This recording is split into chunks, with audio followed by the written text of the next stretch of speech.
forget to like, share and subscribe. Ask Rana Studio. السلام علیکم ورحمت الله وبرکاتہ. شیخ سے محترم یو ورور دا سوال کله چې بهر ملک کې اوسیږي هغه وایي دا کفار او غیر مسلم خلک مومن دا اعتراض کوي چې دغه د مسلمانانو زنانه دا بدنونه او دا پټوي او دغه رنګ دیو پې دا لازم کړي. شیخ سے محترم وایي دا خو دیو سره ظلم او زیاتې کوي. وعلیکم السلام ورحمت الله. محترم حضرت رو سوال لا دی چې ډیر کفار دا اعتراض کوي چې مسلمانان د خپلو ښځو حقوق نه ادا کوي. مطلب دا چې ظلم ورسره کیږي. څنګه ظلم ورسره کیږي؟ کله وایي چې د یو شي حق نه ورکوي، کله وایي چې د بل شي حق نه ورکوي. یو اعتراض یې دا هم دی چې دوی باندې ظلم کیږي، د ځانونه بدنونه د دوی پټوي. موږ اول دوی ته وایو چې آیا تاسو د خپل کتابونه منئ او که نه منئ؟ عیسایانو ته وایي تاسو د خپل بایبل منئ که نه؟ هندوانو ته وایي چې تاسو د بګوانګیتا چې دا منئ؟ یهودیانو ته وایي چې تاسو د خپل تورات منئ که نه؟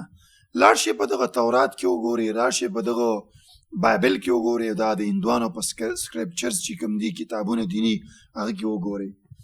په دې بایبل کې لیکلي چې those women who does not cover their heads should shave it off. هغه ښځې چې خپل سرونه هغوی نه پټوي باید دا سرونه وخوري. دومره حده پورې دی. دې یهودیانو باره کې راځي چې دوی تورات کې دا خبره ده چې د دې د ویښتو مطلب دا ویښته باید بل کس ونه ګوري. خو دا خو ظالمان دي. همیشه لکه پخوا چې هغه د میانو په مسله کې دوکه کوله، دلته هم دوکه کوي. دوی داسې چل کوي چې خپل ویښته وخوري، بیا سختګي ویګ واچوي. ویګ نه، سختګي ویښته هغه واچوي، بیا هغې هم داسې بربنډ پرېښي. نو بیا خلکو ته وایي چې ګوره دا خو زما ویښته نه دي، دا خو هغه سختګي ویښته دي. نو موږ دوی ته وایو چې دوی خپل کتاب هم نه مني که نه؟ دا خو د الله سبحانه وتعالی طرف نه دا خبره ده، امر د الله سبحانه وتعالی طرف نه دی. ما سره یو جرنالست وه، داسې انګریزه وه، هغې یو بي بي سي دپاره غالبا کار کوه. هغه ما ته ویلې چې ګوره ستاسو د ښځو سره دا ظلم ولې کېږي؟ همدا تاسو چې کوم اعتراض وکړو دا ښځې کور دي او بدنونه یې کور دي. نو ما هغې ته ویلې چې میډم تاسو خو هم دا ځانونه کور کړی دی، لږ دی او که ډېر دی دا تاسو ځانونه پټ کړي دي. نو ما ورته ویلې تاسو دا ځان بربنډوئ ولې نه؟ فل مالې که په دې علاقه کې مثال یو ښځه د هغه فل بربنډ شي دا به څنګه وي؟ نو دا وایي چې دا نیوډیټي ده او دا جایز نه دی. یو ښځه ده ګوره هغې ځان ټول بربنډ کړه، هر څه یې وښکل. دوی وایي چې دا جایز نه دی. نو موږ دوی ته وایو چې ته خو هم ظلم کې. هلته وایي چې یو کس ته اجازه ده چې هغه هر رقم جامې اچوي. اوس چې د ښځې ځان فل بربنډ کړه، ته پې اعتراض لري، ته په هغه باندې اعتراض کې. او دا زمونږ ښځه چې ځان فل کور کړی دلته هم اعتراض کې، دا خو منافقت شو. ښه که ته داسې وایې چې نه فل چې بربنډ شي دا سړی بې حیا ښکاري، فل چې بربنډ شي دا سړی بې حیا ښکاري، چې لږ ډېر بربنډ شي نو دا لږ حیادار دی، او چې لږ ډېر پټ شي هغه د دې نه ډېر حیادار دی.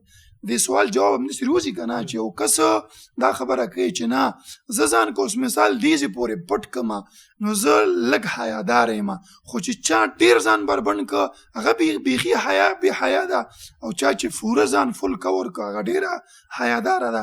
نو زمونږ دا ښځې چې دا حیاداري دي. بل زمونږ د ښځو مثال داسې دی لکه ډایمنډ، سره زر.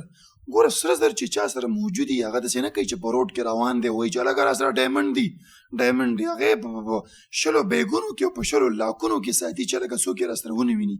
نو زمونږ دا ښځې زمونږ دپاره داسې دي لکه ډایمنډ. ځکه موږ دوی ته وایو چې هلکه دا ځانونه کور کړي. خو بل دا امر چې دی زمونږ طرف نه پې وجوبي نه دی.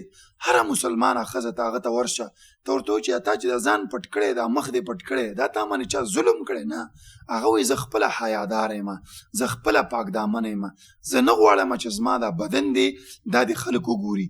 ګوره یوه ښځه ده هغې د دوی په اصطلاح کې ویسټرن جامې یې اچولي دي که نه، سکرټ یې اچولی دی اچولی دی. او یوه ښځه د هغې د با حیا او با حجابه جامه اچولې ده.